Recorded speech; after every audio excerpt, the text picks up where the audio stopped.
बिस्मिल्लाहिर्रहमानिर्रहीम। अस्सलाम वालेकुम नाज़रीन, मैं हूँ राशिद याकूब ख़ान। आप देख रहे हैं एक्सप्लोर कश्मीर। और कश्मीरी सकाफ़त का जब जब भी ज़िक्र आता है तो कश्मीरी सकाफ़त दुनिया में एक अहम मकाम रखती है। अपनी एक पहचान है कश्मीरी सकाफ़त की। कश्मीरी सकाफ़त को कैसे ज़िंदा रखा जा सकता है और कैसे महफूज बनाया जा सकता है, हुकूमत आज़ाद कश्मीर को इस तरफ कितनी तवज्जो देनी चाहिए, आज हम बात करेंगे। और बल्कि आपकी मुलाकात करवाएंगे एक ऐसी शख्सियत से जिन्होंने कश्मीरी सकाफ़त को ना सिर्फ ज़िंदा रखा हुआ है बल्कि उस सकाफ़त पे बहुत बड़ा काम भी वो कर रही हैं। मेरी मुराद मशाल हुसैन मलिक साहिबा, जो चेयरपर्सन हैं Kashmir peace and culture organisation की। आइए उनसे आपकी मुलाकात भी करवाते हैं, उनसे गुफ्तगू भी करवाते हैं। आपने हमारे साथ रहना है। जी अस्सलाम जी, वालेकुम अस्सलाम मैम, खैरियत से हैं वालेकुम। आप? जी, क्या हाल? ठीक ठीक है हैं। आप? आए जी।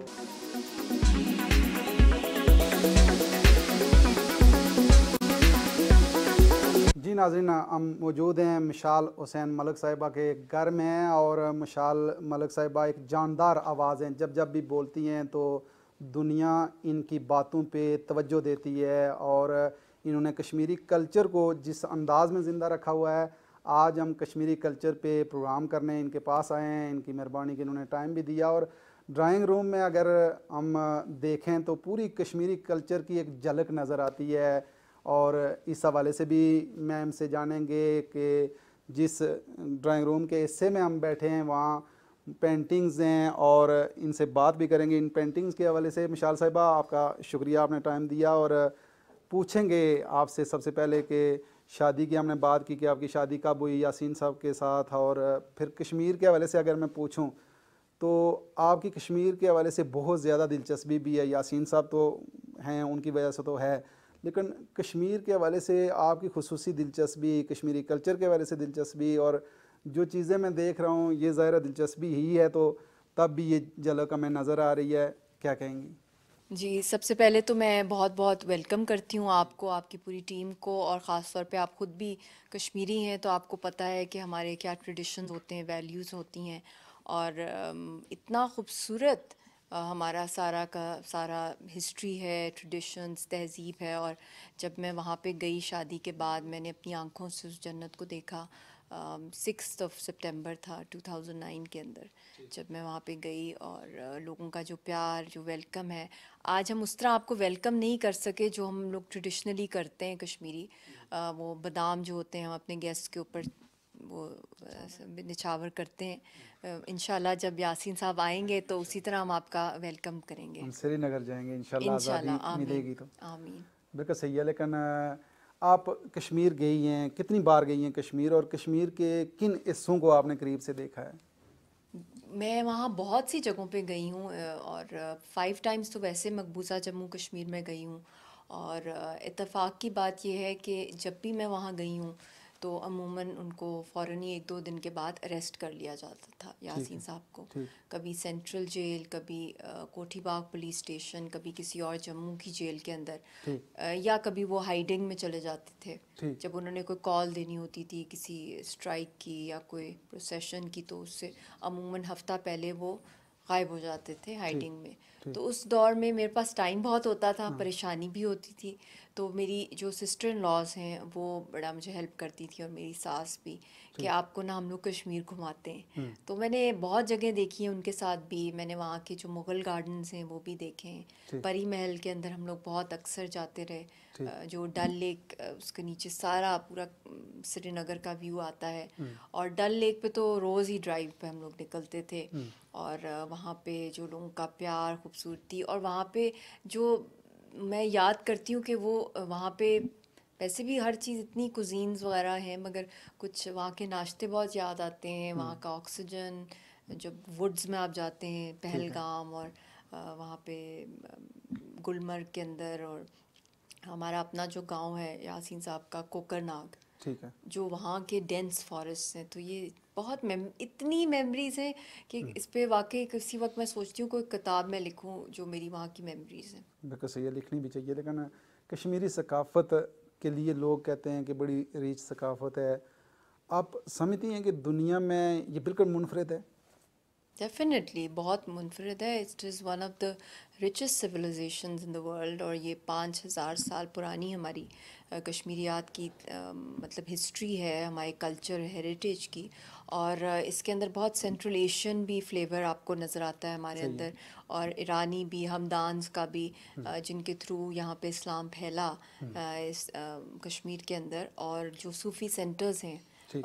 कहीं दुनिया में मैंने नहीं देखे ऐसे मेडिटेशन सेंटर्स जो डिफरेंट मज़ाहब के अंदर, चाहे हम लोग मुसलमान जो हैं वो नमाज़ पढ़ते हैं या मराक़िबे में जाते हैं, या कशफुल महजूब कह दें, या बुद्धिज़्म के अंदर भी मेडिटेशन है, फिर हिंदुज़म के अंदर भी है। ठीक है। तो जिस तरह भी वो अपने अल्लाह से या अपने जो भी रब से मुलाकात करते हैं, मगर जो यहाँ पे जिस तरीके के मेडिटेशन सेंटर्स हैं, वहाँ पे आप ऐसे वहाँ की जो नमाज हम पढ़ते हैं ठीक। डिफरेंट दरगाहों पे जाके भी, उसकी जो हज़रत बल की जो फीलिंग है, तो बहुत ही स्पिरिचुअल और सूफीज़म का निचोड़ ठीक। अगर निकालना चाहें, पूरी एक सिर्फ एक दरगाह शरीफ की बात नहीं मैं करी, सही है। पूरा का पूरा वहाँ का जो एम्बियंस है वहाँ पे, उसके अंदर एक बहुत ज़्यादा एक स्पिरिचुअल एस्पेक्ट है।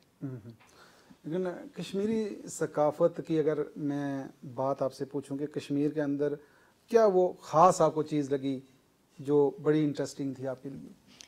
देखिए, सबसे पहले तो आई थिंक क्योंकि यासीन साहब की अगर स्ट्रगल देख लें, हमारे जितने भी अजीम हुर्रियत रहनुमाओं की, तो जब मैं पहली दफ़ा वहाँ पे गई तो मेरे लिए वहाँ पे सबसे जो अजीम जगह थी जहाँ पे जाके मैंने अपना फातिहा पढ़ी, वो शोहदा का जो मज़ार था, ठीक। कब्रिस्तान था। हम लोग सबसे पहले जब एयरपोर्ट पे आए, वहाँ से हम डायरेक्ट वहाँ पे गए, और फिर उसके बाद आई वेंट।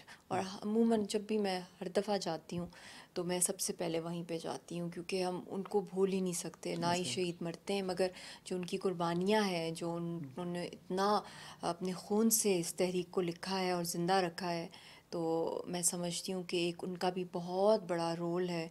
जो एक रूहानी किस्म का एक जो माहौल है वहाँ पे करबला का, और उसके साथ साथ इतनी खूबसूरत जन्नत है। फिर वहाँ पे जिस तरह लोग जाते हैं, नमाज़ें पढ़ते हैं, जिस सही तरह है। वो दुआएं करते हैं, जो उनकी चीखों पुकार अल्लाह तक जाती है। और उसके साथ साथ जो वो अपने कल्चर, अपनी तहज़ीब के थ्रू भी एक पोइटिक अंदाज में अपनी जो अपनी सैडनेस है, अपनी जो खुशियाँ हैं, उसके अंदर वो अपनी पोइट्री के अंदर डालते हैं, अपने म्यूज़िक के अंदर डालते हैं। सही है। अपनी वो वहाँ पे पेंटिंग्स बहुत शौकीन है, और पेपर माशी, बहुत सी चीज़ें उनकी जो मुझे इंस्पायर करती हैं। और उनकी ये वॉलनट का जो फर्नीचर है, मतलब आप देख लें कि हम कितने गम में भी कश्मीरी कौम है, मगर हमने कभी भी एक्सट्रीमिज़म की तरफ नफ़रत किसी इंसान से नहीं की। कश्मीरी आई थिंक एक वाहिद इंसान है इस खित्ते के अंदर जो जिसके पास सिर्फ प्यार ही प्यार है, बांटने को प्यार, मोहब्बत, और एक्सप्रेस करना भी उनको आता है। ये एक आर्ट है जो कि बहुत कम लोगों के पास होती है, मगर वहाँ पे तो आर्ट के लवर्स इतने हैं, और हर जगह आप कहीं भी चले जाएं वो गाने गा रहे होते हैं कश्मीरी के अंदर, दुआएं अल्लाह से भी कर रहे होते हैं, पोइट्री के थ्रू नमाज पढ़ रहे होते हैं, और जो उसके अंदर उनका फेथ है अल्लाह ताला के अंदर, वो इतना नेचुरल है। उनका जो ईमान की ताकत है, इट्स वेरी ब्यूटीफुल। बिल्कुल सही है। लेकिन कश्मीरी लिबास की अगर हम बात करें तो कहते हैं बड़े महंगे लिबास हैं, मलबूसात हैं। आपने भी कश्मीरी लिबास ही ज़ेब तन किया हुआ है, बाकी रज़िया ने भी किया हुआ है, बाकी आपकी फैमिली मेम्बरान ने भी किया हुआ है। क्या कहेंगी इस लिबास के हवाले से? दुनिया में अगर देखें तो बहुत ज़्यादा इसमें भी अट्रैक्शन है, लोग देखते हैं कि ये कश्मीरी लिबास बहुत खूबसूरत होता है, और लेकिन ये है कि महंगा है। बहुत वीकनेस है कश्मीरी ड्रेसेस हमारी सारी फैमिली की, और आई थिंक किसी भी लेडी के लिए मतलब कि हाथ की कढ़ाई, और वो भी सोने और चांदी की कढ़ाइयाँ जो मुग़ल दौर के अंदर होती थी, अभी भी मकबूजा जम्मू कश्मीर में हो रही हैं। फिर शातूस की शॉल्स हैं, फिर और भी बहुत सी किस्मों की शॉल्स हैं, जिस किस्म की कढ़ाइयाँ हैं वहाँ पे। वहाँ पे फ़ैरन्स हैं, और ये तो कश्मीरी मैंने काफ्तान पहना हुआ है, और ये मेरी सास ने मुझे दिया था शादी के वक्त। और ये सारा हाथ का तिल्ला है सोने और चांदी का, तो ये तो मेरी मतलब बरी में आई थी। तो ये दुपट्टा जो है ये भी उन्हीं का है। ये तो नया है, ये जो काफ्तान दिया था, मगर ये दुपट्टा उन्हीं की शादी का है। ये इतना एंटीक है जो दुपट्टा है, इसके अंदर भी जो आप देख लें कि जो शाइन है इसकी सिल्वर की और सोने की, वो अभी भी इसकी नज़र आती है। और इतना बारीक काम है ये कि इसके अंदर लोग नाबीना भी हो जाते हैं, मतलब ये इतनी आँखों का मतलब उसके अंदर पावर यूज़ की जाती है। बहुत बारीकी का काम है। और ये कोई वाकई में इनको बहुत कम मिलता है उसका मुआवजा जितना इनको मिलना चाहिए। अच्छा। एक तो वैसे हिंदुस्तान का वहाँ पे कब्ज़ा है, और वहाँ पे जिस तरीके से वहाँ पे सारे लोगों के ह्यूमन राइट्स ही सारे लिए हुए हैं, ऐसे ही है। रिलीजियस राइट्स, पॉलिटिकल राइट्स और इकोनॉमिक राइट्स भी। तो मिडिल मैन तो इंडियन ही होता था पहले भी, 5 अगस्त से पहले, और मेजॉरिटी जो उसका प्रॉफिट होता था वो खा जाते थे। और ये जो वहाँ पे क्राफ्टमैन और आर्टिजन्स हैं, मेरी वालदा क्योंकि उनकी भी फैमिली कश्मीर से है श्रीनगर में, तो उनको बड़ी तकलीफ़ होती थी जब मेरे साथ वो जाती थी कि ये कश्मीरी लोगों को कोई मुआवजा नहीं मिलता। तो हम इनकी क्राफ्ट विलेजेस में गए हैं बाकायदा, साउथ कश्मीर के अंदर सोपोर इधर उधर हम लोग गए हैं, और वहाँ पे हमने जो उनका हाल देखा है, जिस ईगल के पर से प्रिंटिंग की जाती है, पेपर माशी के जो हम देखते हैं प्रोडक्ट्स पूरी दुनिया में बिकते हैं, और इनमें असल स्टोन्स का पेंट यूज़ किया जाता है, पिघलाते हैं रूबीज़ को, फ़िरोज़े को, एमरल्ड्स को, और भी बहुत से स्टोन्स को, टोपैज़ को बर्न करके पिघला के फिर उसका पेंट निकालते हैं और उसको ईगल के जो पर से पेंट किया जाता है। तो ये रेयरेस्ट, ये तो बल ऑक्शन होती हैं दुनिया भर में इनके प्रोडक्ट्स, मगर कश्मीरियों को कुछ नहीं मिलता। ये पेंटिंग के हवाले से हम बात कर लेते हैं। हम रज़िया की पेंटिंग भी देख रहे हैं, आपने उसमें पूरी कश्मीरी सकाफ़त की झलक दिखाई है, रज़िया को कश्मीरी लिबास पहनाया है। सबसे पहले तो मैं आपसे पूछना ये चाहूँगा कि पेंटिंग आपने सीखी कहाँ से, शौक़ कैसे पैदा हुआ, इस तरफ मतलब कब आप माइल हुई कि मैं ये करना चाहती हूँ या कर सकती हूँ? हर इंसान को अल्लाह ने, मैं समझती हूँ, कोई ना कोई टैलेंट हम सबको दिया हुआ है, बट अगर उसको इनकरेज करने वाले घर का माहौल ऐसा हो, हमारे पेरेंट्स ने हमें बड़ा इनकरेज किया, हम सब में, तीनों बहन भाइयों में। पोइट्री को किसी का शौक़ है, मेरी सिस्टर सबीन भी करती थी पेंटिंग, मैं भी करती थी बचपन में, और बहुत हमें इनकरेज किया जाता था राइटिंग का, आर्टिकल्स का। तो आई थिंक बहुत क्रेडिट फैमिली को जाता है, और फिर उसके बाद डेफिनेटली हमारी टीचर्स को भी जाता है। और एक जुनून सा होता था पेंटिंग करना, कोई भी खूबसूरत चीज़ देखनी, कोई लैंडस्केप देखनी, कोई खूबसूरत चेहरा तो उसको बनाना, और उसके साथ पीछे जो आई थिंक उसके पीछे जो स्पिरिट थी मेरी पेंटिंग की शुरू से, उसमें वो मैं सीक्रेट आज मैं शेयर कर लेती हूँ आपके प्रोग्राम में, कि वो ये थी कि मैं जब भी कोई जानवर हो गया, कोई इंसान, कोई भी लैंडस्केप मैं बनाती थी, तो मुझे होता था कि इसके पीछे जो सबसे बड़ा मुसव्विर है वो तो अल्लाह ताला है। तो मेरी वो जो क्यूरोसिटी थी अल्लाह के साथ, जो एक रिलेशनशिप हर इंसान की एक अपनी किस्म की होती है, तो जब मैं पेंटिंग्स बनाती थी मेरे हाथ ऐसे कांप उठते थे कि अल्लाह ने इतना हुस्न या इतनी खूबसूरती से इंसानों को, जानवरों को, लैंडस्केप्स बनाई हैं, माउंटेन्स बनाए हैं, फूल बनाए हैं, फल बनाए हैं। तो ये एक एक एक जर्नी थी अल्लाह को जानने की मेरे लिए पेंटिंग के थ्रू। बिल्कुल सही है। लेकिन ये जो आपने पेंटिंग बनाई है, इस हवाले से भी थोड़ा सा हमें बताएं ना। रज़िया सुल्ताना की वो पेंटिंग है, वो इसकी जो फुप्पो थी उन्होंने इसको कश्मीरी फ़ैरन लेके दिया था, ये 2 साल की थी उस वक्त। तो हम लोग वहाँ पे गए एक डल लेक के ऊपर, और वहाँ पे हम लोगों ने एक थोड़ी सी पिकनिक सी उसके करीब की, और फिर उसके बाद वहाँ पे बोटिंग भी की। तो उसके साथ वहाँ पे एक स्पॉट था, वहाँ पे इनकी मैंने फिर पेंटिंग बनाई, फ़ोटोग्राफ्स भी खींची। तो बड़ा वहाँ मैं अमूमन बहुत दफ़ा पेंटिंग भी करती। बिल्कुल सही है। यासीन साहब की जब ये पेंटिंग आपने बनाई, ये उधर बनाई थी या इधर जी आके? जी, ये भी वहीं की बनी है। अच्छा। और ये है ये भी 2 साल की थी रज़िया लास्ट टाइम जब हम वहाँ पे गए हुए थे, और 2014 के अंदर।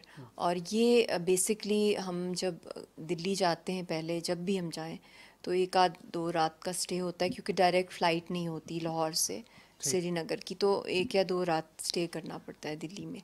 तो हमें हिंदुस्तान की सरकार ने इजाज़त नहीं दी हुई थी कहीं ठहरने की वहाँ पे, तो हम लोगों ने सड़कों पे रात गुजारी। तो बच्ची क्योंकि छोटी थी, मेरी वालदा भी साथ थी, मैं भी थी, और बहुत सख्त सर्दी थी, तो ये बीमार हो गई। इसको ठंड लग गई थी, काफ़ी तेज़ बुखार हो गया, नमूनिया हो गया था इसको। और फिर हम लोग वहाँ पे निज़ामुद्दीन औलिया दरगाह शरीफ पे हम लोग वहाँ पे हाज़िरी दी और फिर हमने वहीं रात गुजारी। ठीक। तो फिर वक्त भी था, थोड़ी बहुत स्केच भी की वहाँ जाके, फिर इसको बाद में मैंने कंप्लीट किया और इसको सिंबॉलिक जो आप देख सकते हैं कि इसके वालिद ने इसको अपनी शॉल रैप की हुई ऐसे थी ही। क्योंकि ठंड थी। तो इर्द गिर्द मैंने बार्ब्ड वायर्स दिखाए हैं कि कश्मीरी कैद के अंदर हैं, चाहे वो कहीं भी हों, इंडिया में हों चाहे मकबूजा जम्मू कश्मीर में। और फिर हमारे साथ जब भी ट्रीटमेंट्स वहाँ पे होती रही हैं तो कुछ जगहों पे मेरी पेंटिंग्स में बहुत खुशी नज़र आएगी मगर कुछ में गम है, जो कि हमारे ऊपर भी बीता है, जो लोगों पे भी बीता है। बिल्कुल ऐसे ही है। कश्मीरी जो सकाफ़त है, जिस तरीके से आपने उसको ज़िंदा रखा हुआ है और फिर अपनी पेंटिंग के ज़रिए अपनी यादों को महफूज आपने बनाया हुआ है, ये बहुत बड़ी बात है। सबीन साहिबा, आपसे भी बात करना चाहूँगा।